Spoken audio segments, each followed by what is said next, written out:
Welcome to Question Mark, the podcast, exploring the greatest story ever told with open minds and open hearts.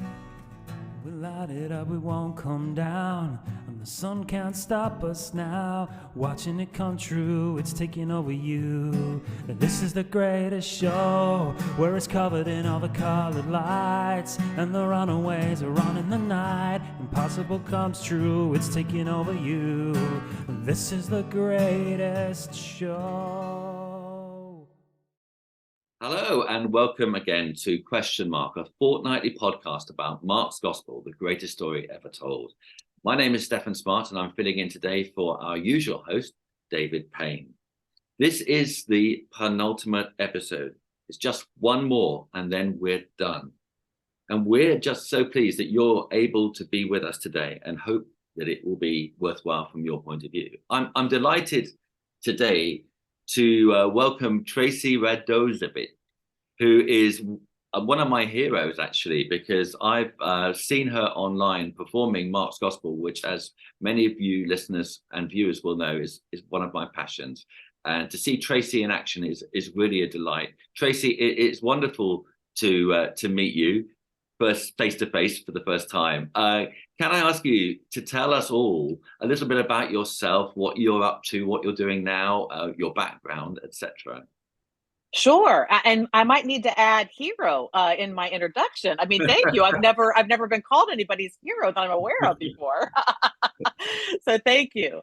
I'm Tracy Radozovic. I have been a freelance biblical storyteller since 1997. I'm in the United States. You might tell I don't have the same accent that you do, Stefan. I live in Baltimore, and I have been freelancing, which includes all kinds of things related to biblical storytelling, and not just performance, but teaching. I'm really an educator at heart. So to that point, I also, another one of my vocational caps is I'm an adjunct professor at two seminaries, one in Washington, D.C. and one here in Baltimore.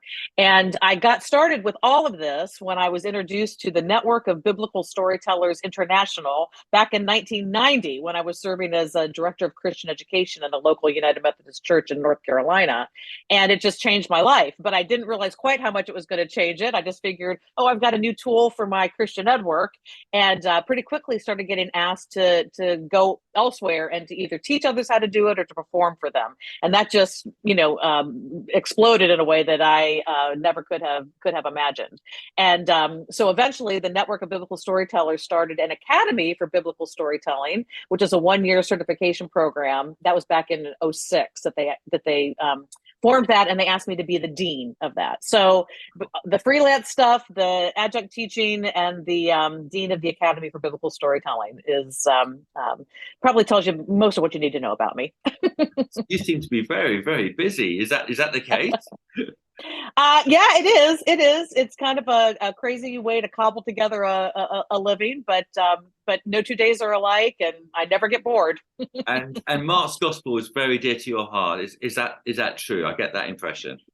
Yes, I was asked to perform the whole. I hadn't learned it. I had maybe I knew of other people within the network who had done it, and so it had almost kind of been maybe a thing that I considered doing.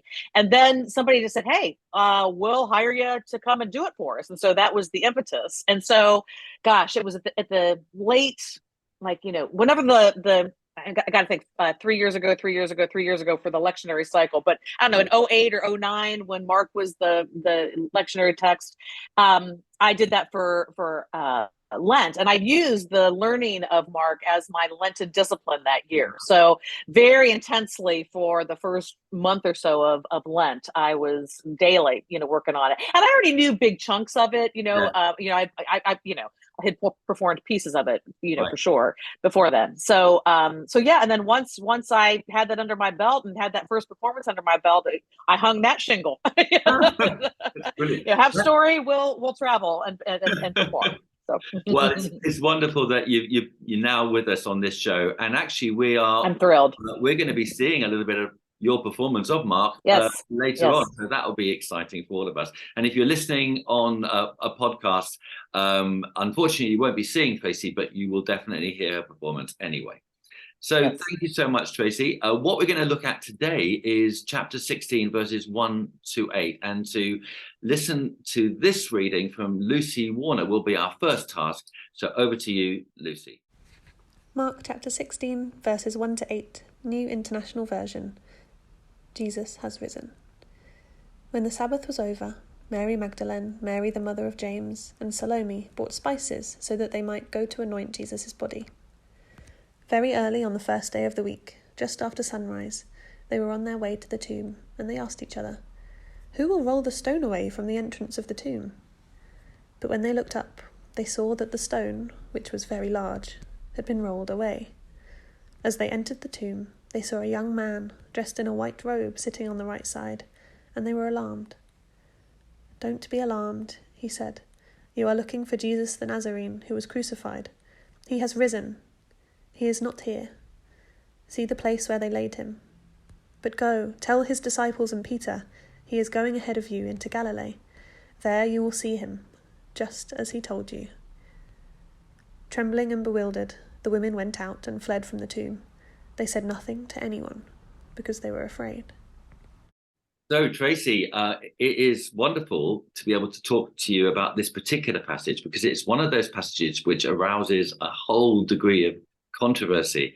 I guess one of the things that people often ask about is this the ending of Mark's Gospel, or should we add the other bit, which appears in most Bibles, verses 9 to 20? What's your opinion on this? I think there's no question it's the authentic ending.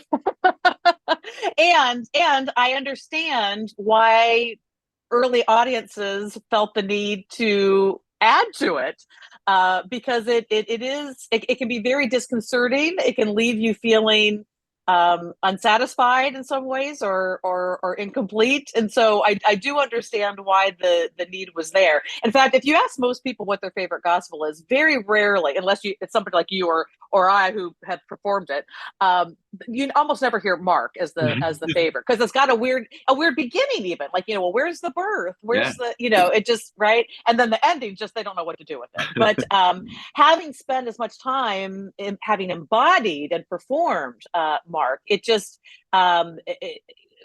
it doesn't make any sense to me to add those other ones. I think it's absolutely in line with the character of the rest of his gospel. Yeah, I agree. And I must say that from a dramatic point of view, some of the story isn't quite the same. There's some kind of, I don't know, some confusion. So it's hard to slot them together. And it is fair to say, isn't it, that the later ending was added later, insofar as it was in the 2nd century or so, wasn't it? Not at the same time, in different kinds of Greek. So, yeah. So, in terms of the actual ending, though, as you say, it is very abrupt, and there are all sorts of strange things going on in the ending. Shall we talk about things that really grabbed our interest? I'll let you go first. Perhaps at the beginning and moving on gradually through to the end. What sort of things grabbed your interest, Tracy? Well, a couple things. As a female, there are a couple. There's the bleeding woman, or the hemorrhaging woman in 5, and which connects with the Jairus's daughter. But you don't get a lot of women. They kind of show up at the very end there, and then we're told like, oh, well, they supported Jesus. They followed him up to Jerusalem. It's like, oh, well, why didn't we hear those stories? So I do kind of like, even though they're maybe painted in not a great light in chapter 16. Because they don't do what they're told, and they remain silent. At the very beginning, I just love the beginning of chapter 16. Love that we have the women who that's one of the few things that all 4 gospels agree on, is that it was the women who were there through the end, and by end meaning even into the Sunday morning resurrection, kind of. Part of the story, and we see their grief, and this was traumatic. I often tell people that being 2,000 years after the fact, or longer if you're doing stories from the Hebrew scriptures, we're at a little bit of a disadvantage, because we already know how the story ends, and so we forget to be surprised or delighted or shocked or And we come to church on Easter morning, and we sing, Christ the Lord is risen today. Oh, it's just like, no, this is like fantastic.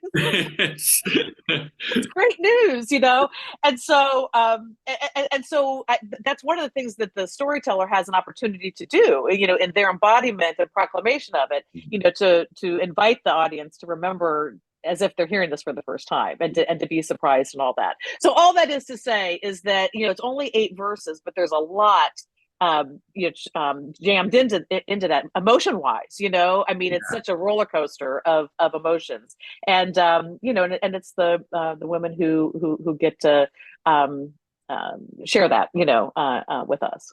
Yeah, I totally agree. I love this idea of the roller coaster of emotion. I must admit, I remember there was a performance I did recently of this section, which maybe if we have time, I'll tell you about later, but it was really emotional in a fantastic way.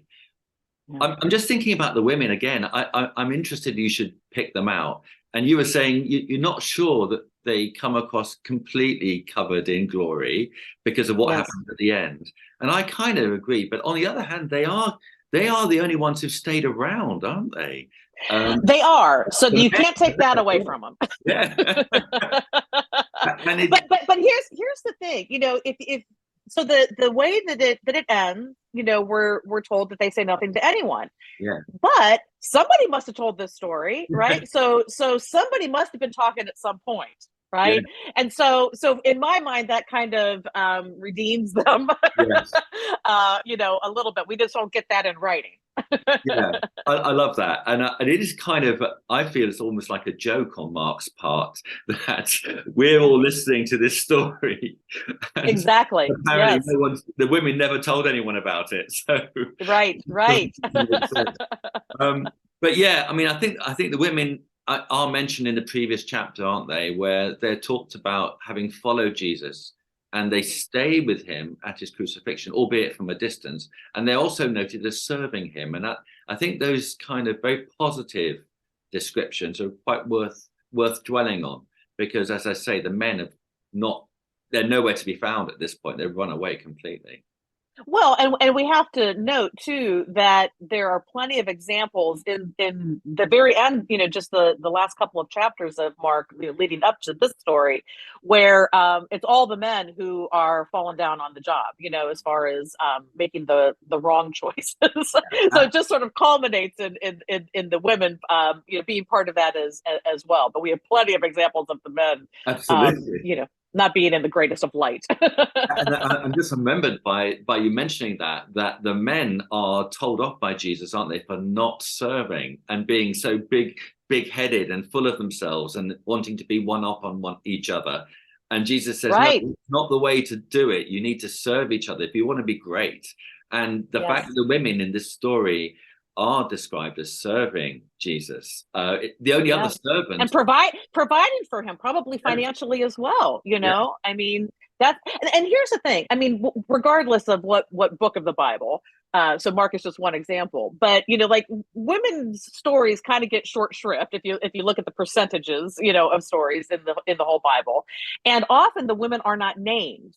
And so when you do get a woman's story, and when you get her or them named, if there's more than one, that's a big deal. Like what was it about that person or those women, or what they were doing that made the writer or the original tellers say, okay, that's worth noting the specifics of, because it really is kind of rare that it happens. So when it does happen, I think we need to sit up and take notice. That explains something to me, which has always puzzled me, actually, Tracy. The fact is they're named not only once, but twice, aren't they, in close proximity? So that may well be the reason that Mark really wants to alert us as to the importance of these characters. Yes. Yeah. And again, because that's the one thing that the 4 Gospels do agree on is the role of these women played, up to the very end there. And so the last are not the least. They are the first. The ones who stay with Jesus actually are the first, and those who are first, the disciples who are chosen, are indeed the last, perhaps That's very Jesus, isn't it? The first will be last and the last will be first. First, yes. Oh, brilliant. Anyway, so thanks for that point. And in terms of anything else in that first part of the episode, is there anything else that kind of strikes you as being important to think about? Well, as a performer, I do enjoy. Again, Mark is so kind of the the lean, mean fighting machine kind of thing. There's just sort of no extra fat in his details, except when there is. Yes. And so one of my favorites is when they're the calming of the storm in chapter 4, and a cushion. He's not only asleep in the stern, but he's on a cushion. Like that just seemed like a weird detail, right? So every once in a while, Mark does throw an extra thing in there. But in this case, for the chapter 16, is how big the stone was, and so it was very large, and just again, like why Mark, if he's going to go to the trouble of giving a little extra detail, which he rarely does, we need to pay attention to that, right? And so again, is that to point out that the miraculous aspect of this, because this would not have been an easy thing for a single person or maybe even a couple of people. You have to be pretty strong to roll that away. And I do wonder too, like, what did the women think they were going to do? Like, they knew about this large stone. Yes. They wanted to. Were specifically told they were going to anoint his body. So I'm not sure how they thought they were going to be able to do that. And obviously now they didn't have to worry about it, but it's kind of just an interesting little detail there. Yeah, that's fascinating, isn't it? I agree. It doesn't really explain why it's there, but it is an interesting detail. I think I read one commentary recently which says that the women were hoping to find a man who could roll the away. Well, that's complete speculation, of course. Yes, right. A little bit sexist, but on the other hand, the women say, "Who will roll away the stone for us?" Right. I must admit, I was struck by the timing of everything. It says when the Sabbath was over, doesn't it? And it also mentions the very early on the first day of the week, at least in my translation. Yes, and I must admit, I've got a good friend, a friend of this podcast called John Burnett, and he and I have discussed this passage in some detail. And he's mentioned to me this idea of the Sabbath, first of all, that clearly the women couldn't go to anoint Jesus' body because they would have to wait for the Sabbath to be over so they can do some work. And that does mean that this is the third day since Jesus had died, which kind of coincides, doesn't it, with what Jesus said would happen. Correct. So 3 times he predicts this. so Jesus coming across as a prophet who can be trusted, who's reliable, who has authority, is coming through here as well. But the one thing that John said about this, which really surprised me, was about when he talked about the translation in the NIV says, very early on the first day of the week.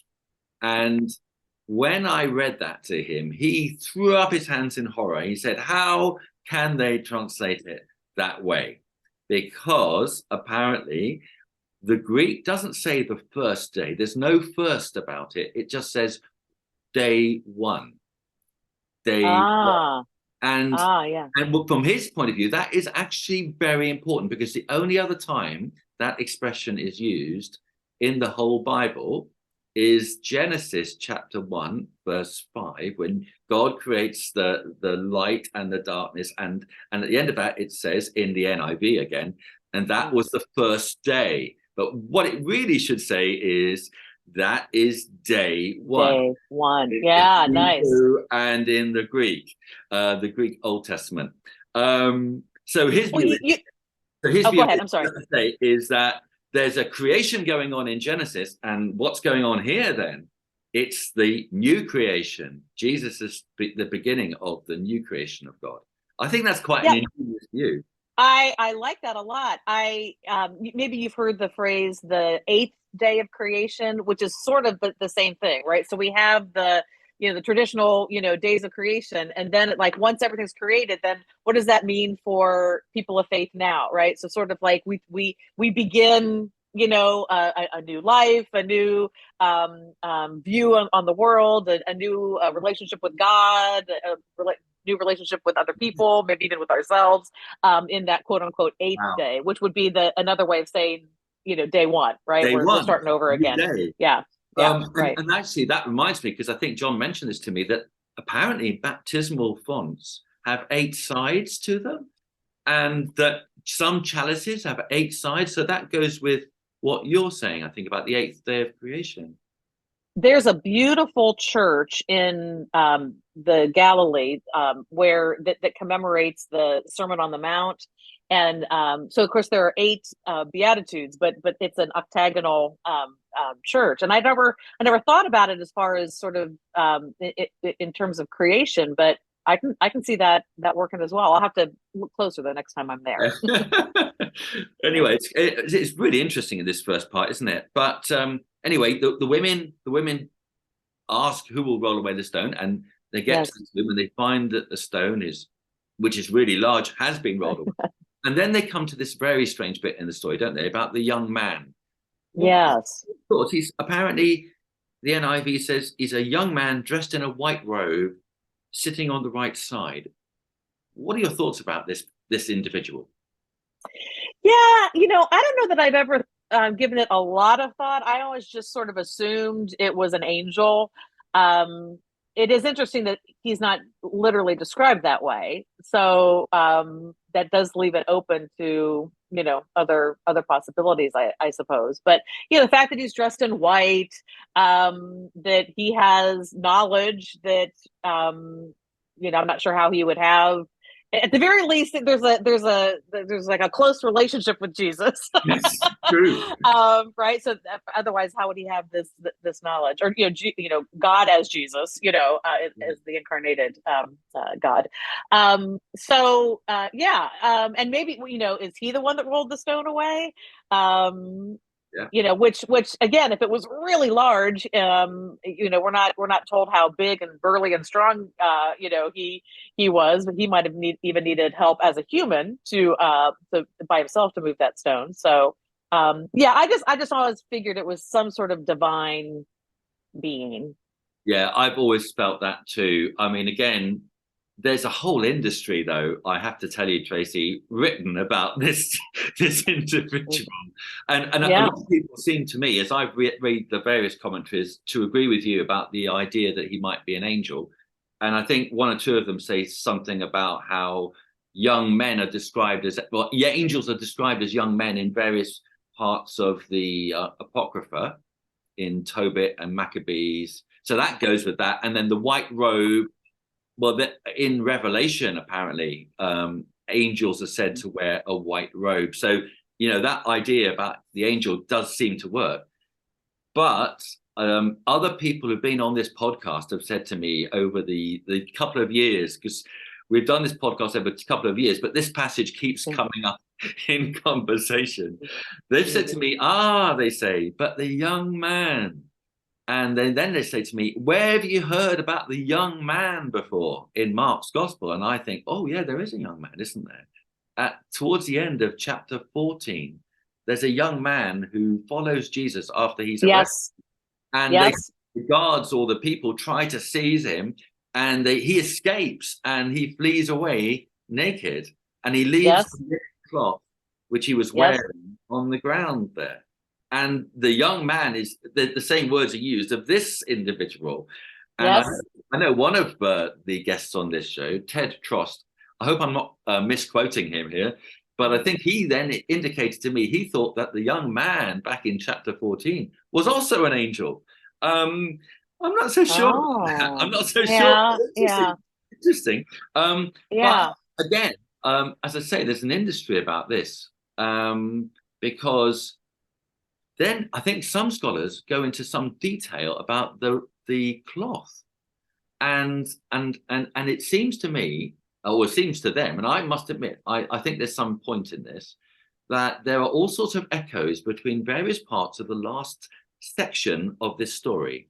So you have the young man with the cloth, and the word for that, the cloth that he was wearing, is a Greek word, sindon. And then the word gets mentioned again in the next chapter because Joseph of Arimathea buys a linen cloth, a sindon, to bury Jesus in. Yes. And then you get the repetition of the word young man in very close proximity to the other two references. And so you begin to think, hold on, are the audience meant to pick up echoes here of various things going on? Are they meant to connect the dots in some way? And, and one view is, I'm not saying it's one I share, but it's an interesting one, that the young man in chapter 14 who escapes, well, in escaping, he escapes death. And isn't that what Jesus did? Okay. I'm not sure I see where you're going here.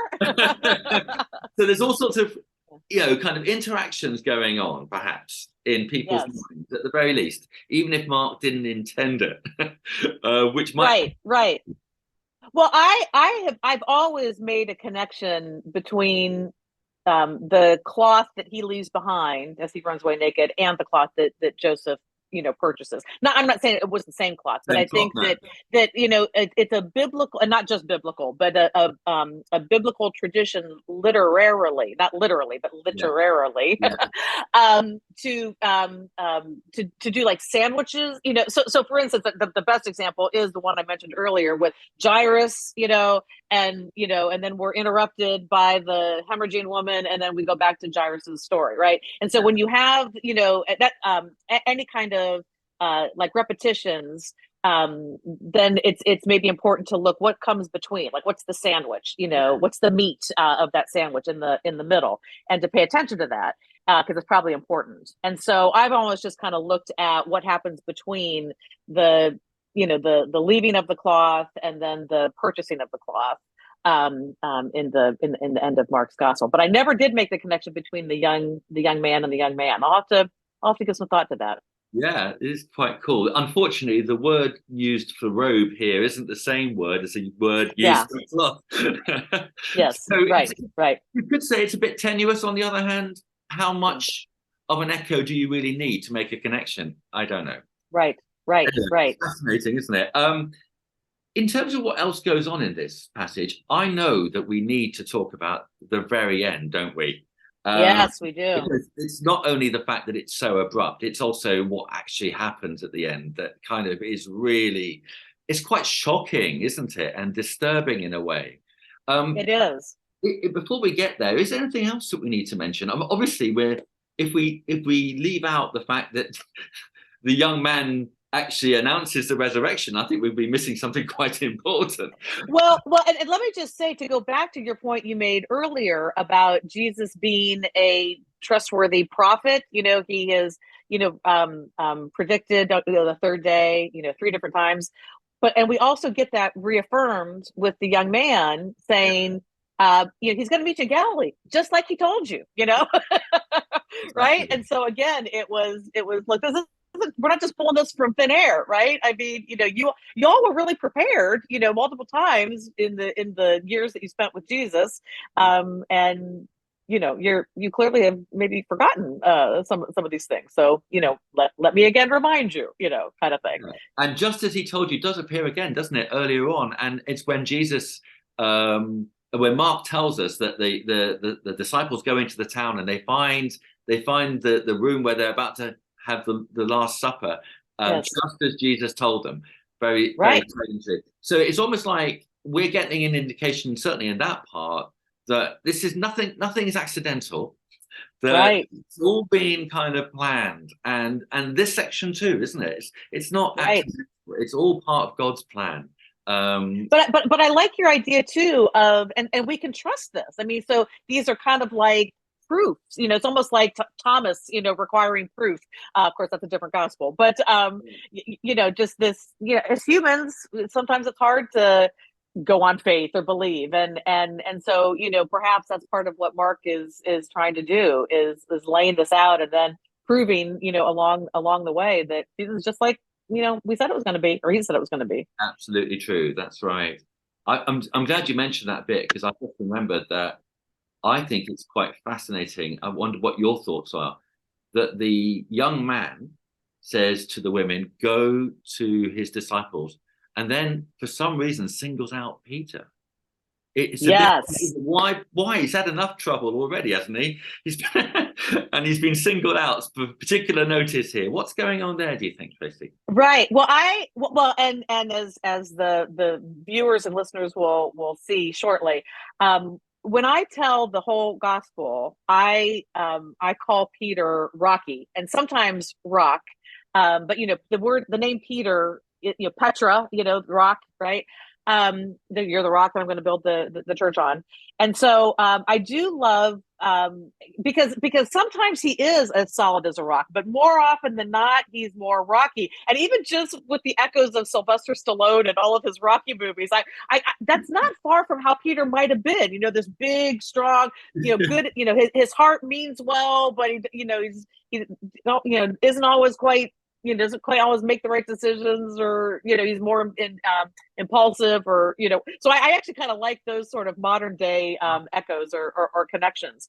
But anyway, so when I tell this, I use that throughout, including in that verse, and I use Rocky instead of rock at that point. But I try to say it sort of tenderly or sort of like playfully.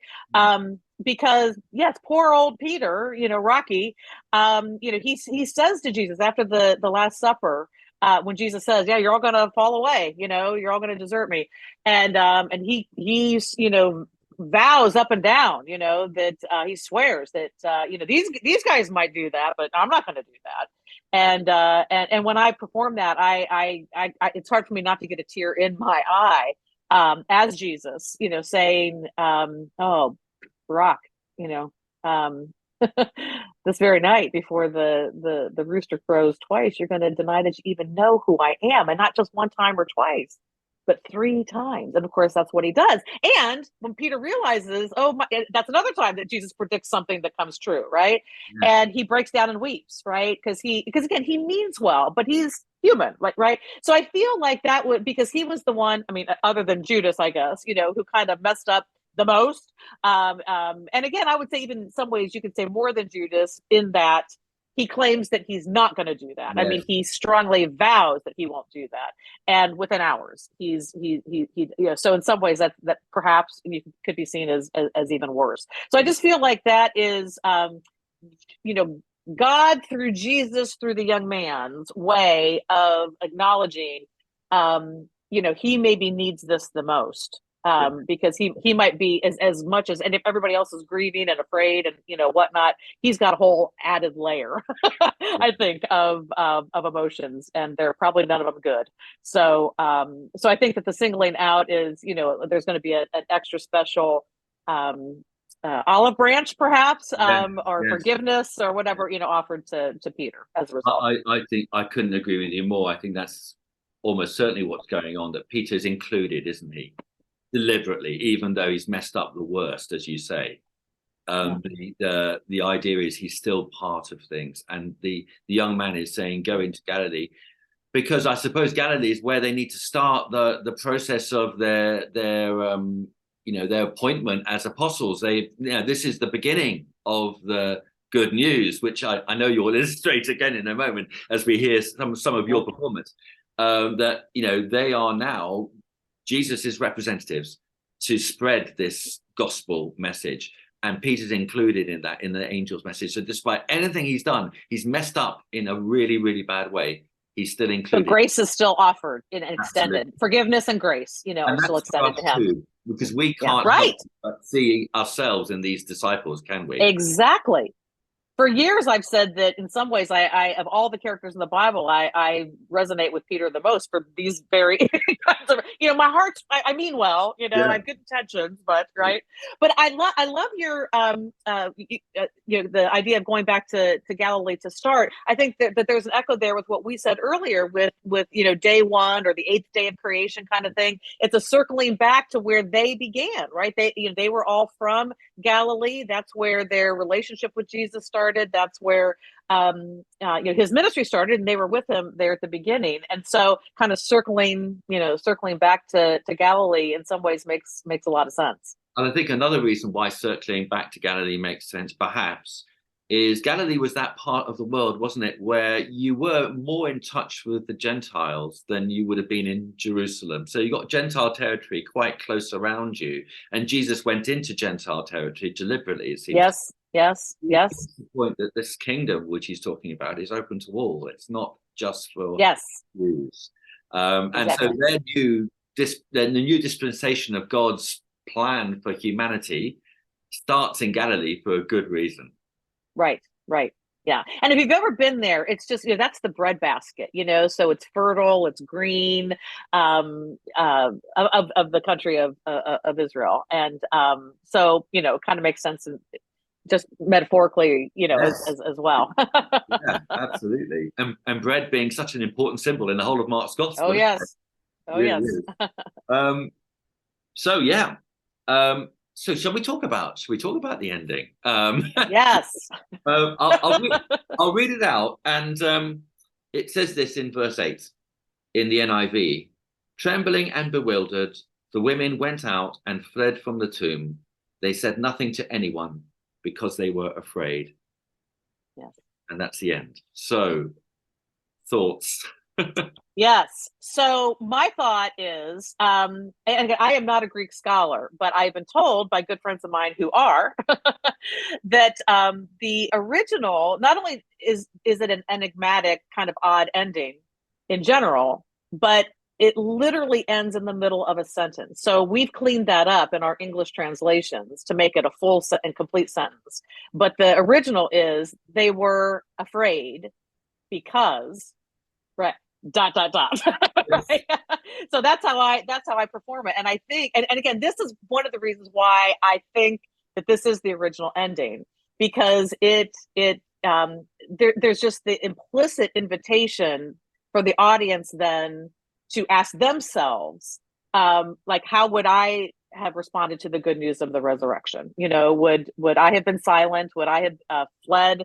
Would I have been full of fear? And again, not that there were good reasons for them to feel that way, right? But I think, and so when I tell it, I try very much to a long pause, trying to make eye contact with as many people in the audience with a knowing, like, kind of a raised eyebrow, kind of like, like, what do you think? Like, how what's your response to this? And I think that just makes total sense, because as I sort of mentioned this earlier, when we were trying to reclaim the women and point out that the men had messed up too. I feel like the very end of Mark's gospel, you've got multiple times where people made the wrong choice. So the disciples fell asleep, when Jesus goes off to pray in Gethsemane, after he tells them, please stay awake. They desert Jesus, just like he said, right? When Peter says, no, I'm not going to do that. Once he's arrested, they all flee. Peter publicly denies even knowing who Jesus is, not once, not twice, but 3 times. The crowds, they choose a murderous insurrectionist over Jesus, when they have the chance to save him at the end, they make that choice. And then, of course, the women being silent after they were told to go tell everyone. So I feel like this is a culmination of a increasing escalations of wrong choices that end up being a cautionary tale. So it's not to say, hey, this is how you should act or emulate these characters. It's to say, oh no, we need to do the opposite. We need to use that as a cautionary tale and choose the opposite that they had all chosen. And so I just feel like, because this isn't the first time, but in very quick succession there at the end of Mark's gospel, you've got multiple people doing this. That's why for me, verse 8 makes that's one of several reasons that verse 8 makes the most sense to be the ending. Yeah, I mean, actually, that's brilliant, and it just reinforces the point we were just talking about people messing up, and these guys, all of them, been messing up, making wrong choices, and it's incumbent on us, isn't it? What choices are we gonna make? Actually, yes. Are we gonna be afraid and not say anything, or are we gonna say something about what is true? So it's a fascinating challenge. I have to mention, however, my friend John Burnett again here. And I was trying to explain this to you earlier, wasn't I, Liz, Tracy, before we started recording? And I'm not sure I got it out very well, but I'll do my best. And if John wants to comment later, John, I hope you're listening. Please do write in a comment on YouTube or something like that. So John mentioned this to me the other day, and he said, have you ever noticed that the sentence that we've been talking about, which is unfinished, they were afraid because in the Greek, which is let's get this right, evolunto gar, Gar, yeah. in the Greek is very similar to another part of the Bible where you have a similarly strange ending to a sentence where Sarah is said to lie to the angel that she'd laughed about what the angel has said in Genesis chapter 18, verse 15, where it says in the Greek version of the Old Testament, evorithi ga. So it's almost the same construction, almost the same word. Yeah. And John's view is that for an audience who knew their Bibles, they would have been alert to that connection. And so we need to ask ourselves, what was going on in Genesis chapter 18, verse 15? And actually, it's a really, really important point in the whole of Jewish history, because that's the point the Lord tells Abraham he's going to have a son, and Sarah is 90 years old. So that's And the reason why that passage is so important is as soon as the ancient Jews read this story, they knew it was true because they themselves were the proof. They Exactly. Yeah. children of Abraham, the children of Sarah. So for an audience in Mark's day to listen to this, and let's say they did make that connection, they would perhaps see themselves in a similar way. The women are saying something very akin to what Sarah said. And what's the proof of what they've been talking about in this story? We're the proof. Well, and it goes again to our point we've made several times about something being predicted that seems that whether or not it seems implausible, which in this case with Sarah for sure it does seem implausible, and a resurrection certainly seems implausible if you don't, right? And it coming true, right? So there's definitely an echo with that as well. Just the natural human reaction to disbelieve it or to be afraid, and to say, okay, well, like, here's the proof, just like I told you, kind of thing. The proof, which is amazing. And I know John would probably take this further and say, that when the community got together, they would have their readings, and maybe the reading would be the whole of Mark's Gospel. But immediately after that, they would break bread, they'd have communion. And the communion was a sign of their being the body of Christ. They are the representatives of Christ. Christ is alive, risen in them, and present in a very special way, albeit unseen. Exactly. And in fact, my understanding is the story of the feedings, the 5,000, which is very much connected. I mean, and in Mark's gospel, you also have the feeding of the 4,000. And so it's a very similar sort of litany almost, as far as almost exactly the same thing for the 5,000, the 4,000, and then the Last Supper. And in the early church, you often will see that they've uncovered mosaics and all where they have the bread there for the feeding. So that was an integral part of their faith community and their understanding of what this whole movement of the way was all about. So I like that. Thanks. So Tracy, we are going to listen to you in fact, if you're on YouTube, we're going to watch you do a performance of this section. But for everyone who is about to watch this, what you'll need to know is that Tracy immediately goes back to the beginning and does the first few verses of chapter 1 as well. Tracy, can you explain why you're about to do this. Yes. So I have always thought that it would be fun to study the book of Mark through performance. Of course, somebody needs to know the whole gospel and be able to perform it. Since I do, I thought, let me look for an opportunity to do that. So with my little worshiping community, I was given the gift of it took just about a year long study of Mark through performance. So what I did is rather than doing chapter 1 week and chapter 2 the next week or whatever, I the first week I told I can't remember now if it was the whole of the first chapter or a big chunk of it, and we discussed it. And then the next week, rather than picking up where I had left off the week before, I just slid the passage ahead, maybe 12 to 15 or so verses. So they were hearing like about 2/3 of what they had heard the first week again. And then I added a third, if you will, and we discussed it. And then the next week slid it ahead. And so we were hearing the last part of the first week for the third time, the middle part of the second week for the second time, and the a new piece, for the third time. So we just slowly through the year made our way through Mark that way, and as a result, we heard the whole book 3 times, wow. Right?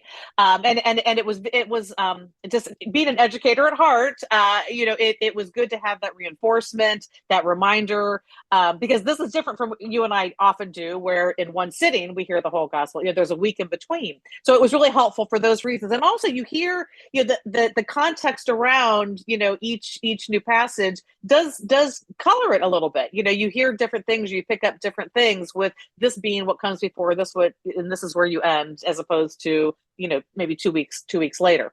So that was the idea. But then I thought, well, what happens then when we get to the end of the book of Mark?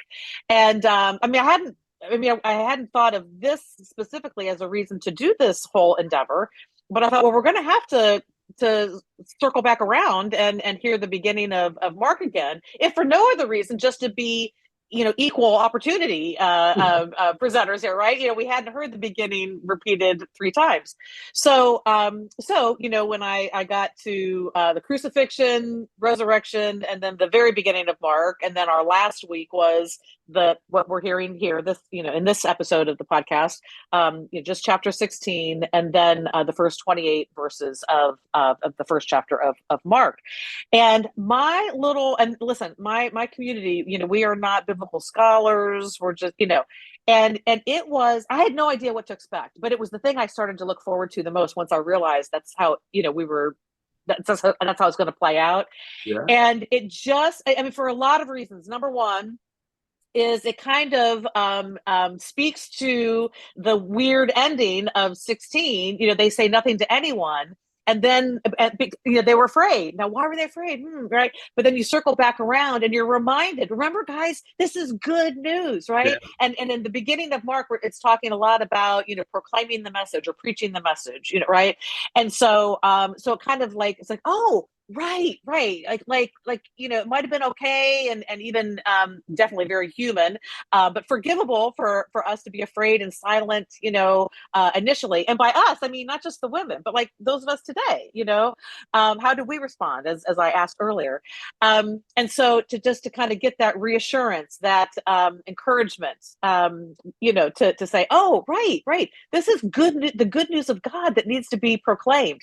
And so ending at verse 28, that's where we've had Jesus baptized.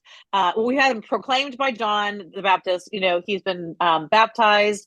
He gets his first couple of disciples. There's already a miracle in the form of a healing and teaching. We don't hear what he's teaching, but apparently it amazes everyone, because we've never heard it with such authority before, right? And right. So like right there, we're not even to the end of the first chapter yet, and you kind of get a microcosm of kind of and controversy, and all of that. And then chapter 28, or I'm sorry, verse 28 ends with, and the good news about him began to spread throughout the entire region of the Galilee. And it's just like, yes, that's sort of the corrective to the women being silent. So I'm getting chills right now, just thinking about it. And the interesting thing is, and then we'll watch it. right after I finished this year-long experiment with my little faith community, it was just a couple of weeks later, I was invited to perform the entire gospel for a church, and the pastor's a good friend of mine. He's hired me to do Mark multiple times, and so I said, "Hey, I know you've heard this a lot of times. I got an idea. Would you be open to?" And I explained the whole thing, that I had just done, and I said, "Would you be open to me circling back around?" And he's like, "Huh. Yeah, sure. Why not?"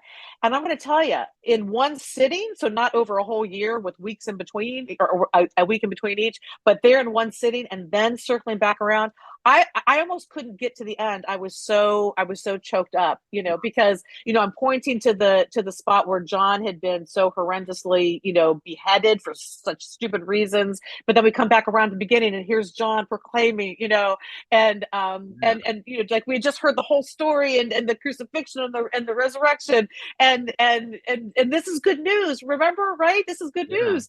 And so you're swinging back around through all that. It just, I got, and the audience too. Like it was really powerful. So I'm not saying that this is how it was originally intended to be heard or experienced, but let me just say it's a very powerful experience. So there you go. Wow, that's amazing. Do you know, a whole load of things come up in my head, which I'm going to try out on you because I've never thought of them before. The first is that may explain something we were talking about earlier. We were talking about how the passage in chapter 16 relates to us as much as the gospel does, and so does the beginning. Actually, it's like and bringing it right round like that puts the onus on. This is what the kingdom of God is. This is what our role in it is. And certainly for the first disciples of Jesus, after his death and resurrection, it would have meant so much to them, wouldn't it? I mean, they would have been going through the possibility of persecution as they sent their message out. And Mark is all about, having to take your cross and denying yourselves if need be. Right. Wow. Well, and the I think conventional wisdom is that this was written in the immediate aftermath of the Jewish war, and so there would have been a whole lot of reasons to be afraid and to want to be silent, and the need for encouragement and guidance, and and so to hear the story and have it end like what and I relate to the women, and I'm afraid, and but then to be reminded and have that be what you leave the audience with. I'm just telling you, it's pretty powerful. Amazing. He will send his messenger ahead of you who will prepare your way. It could be about Jesus himself. I've read that before in a commentary. It's not necessarily about John the Baptist. So our way has been prepared by Jesus himself, the way. Well, and again, like now, 2,000 years later, we're in a position to proclaim that, right? To prepare the way. Yeah. So I think that's a possibility as well. Yeah, I agree. Tracy, it's been absolutely wonderful talking to you. I'm hoping one day we'll do it again because it's been so good. Thank you so much. I've thoroughly enjoyed it, and it's an honor to have been asked. And thank you for letting me do this this ending of Mark. That was the one that I thought, I'm going to have the most to say about that one. So thank you. No problem at all. And I'm sure the viewers and listeners will enjoy it. After the Sabbath, Mary Magdalene, Mary, the mother of James and Joseph, and Salome, bought spices so that they might go and anoint his body. And very early in the morning, on the first day of the week, after the sun had risen, they made their way to the tomb. Now they had been saying to one another, "Who's going to roll away the stone for us from the entrance to the tomb?" And looking up, they saw that the stone had already been rolled back. It was very large. And going into the tomb, they saw a young man dressed in a white robe, seated at the right side, and they were alarmed. But he said to them, "Don't be alarmed. You're looking for Jesus of Nazareth, who was crucified. Well, He's been raised. Well, he isn't here. Come, see the place where they laid him. Now, go and tell his disciples and Rocky that he is going ahead of you to Galilee. That's where you'll see him, just as he told you. Well, the women went out and they fled from the tomb because, well, terror and amazement had come upon them. And they said nothing to anyone. They were afraid because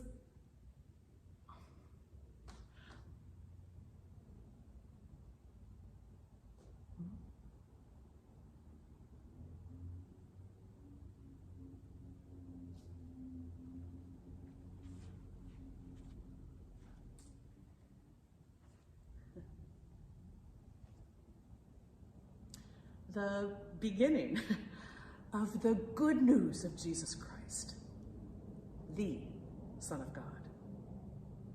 As it is written in the prophet Isaiah, "See, I'm sending my messenger ahead of you who will prepare your way.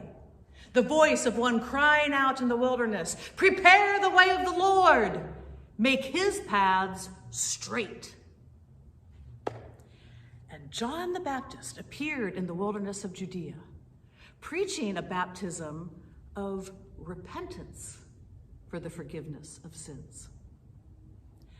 Now, John wore clothing made of camel hair.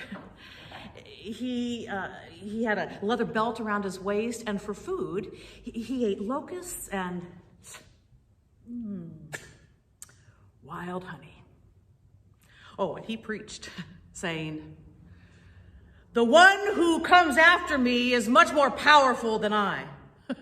I'm not worthy to stoop down and untie his sandals. Yes, I have baptized you with water, but he will baptize you with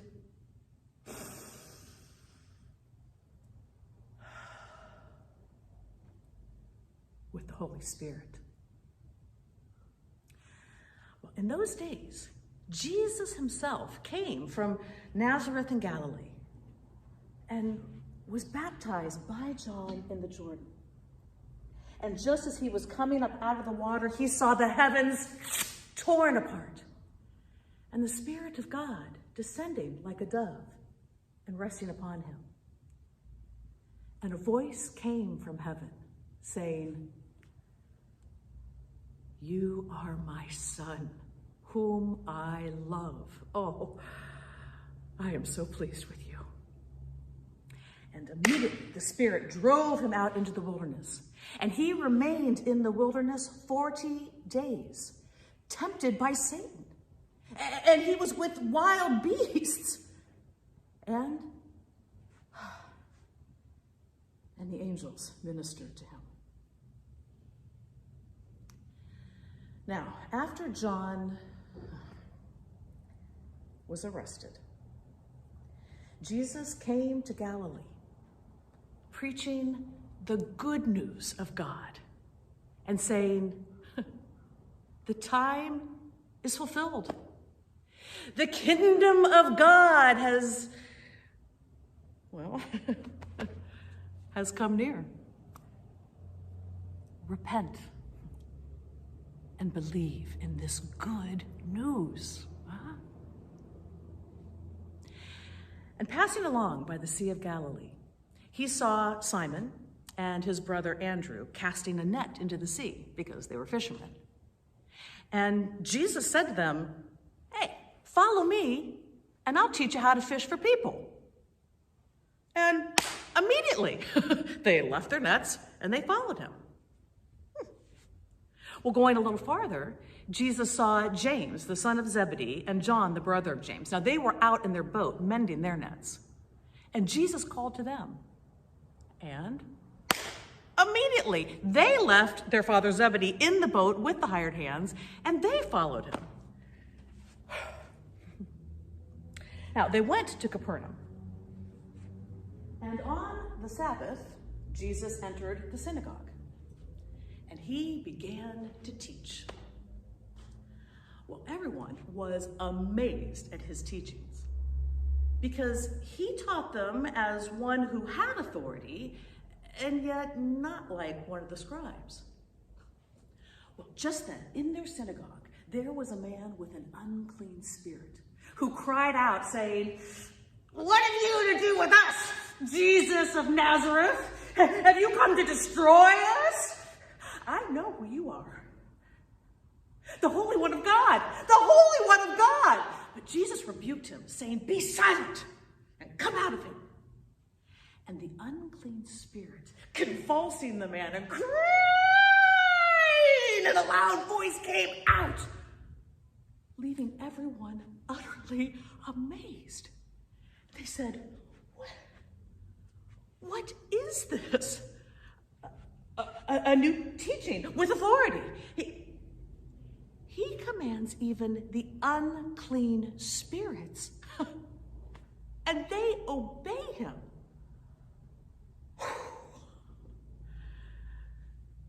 And immediately, news about Jesus began to spread throughout the surrounding region of Galilee. So everybody, thank you again for tuning in to this podcast on YouTube or on Spotify or Apple Podcasts. And so without further ado, it's goodbye from Tracy Radovich. And goodbye. Radozovic, yes. Sorry, apologies. And goodbye from me. Goodbye. If you enjoyed this episode of Question Mark and don't want to miss any future episodes, be sure to click on the subscribe button. This also means other people can find the podcast and join the conversation too. We'd also love if you could leave a review so we know what was good and what we can improve for future episodes.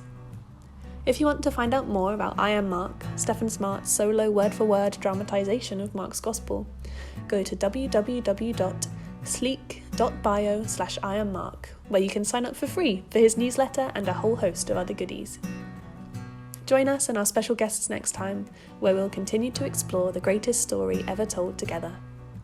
If you want to get involved with the podcast or have any questions or comments in the meantime, please do get in touch using the I Am Mark social media channels. We'd love to hear from you. We light it up, we won't come down, and the sun can't stop us now. Watching it come true, it's taking over you. This is the greatest show, where it's covered in all the colored lights, and the runaways are on in the night. Impossible comes true, it's taking over you. This is the greatest show.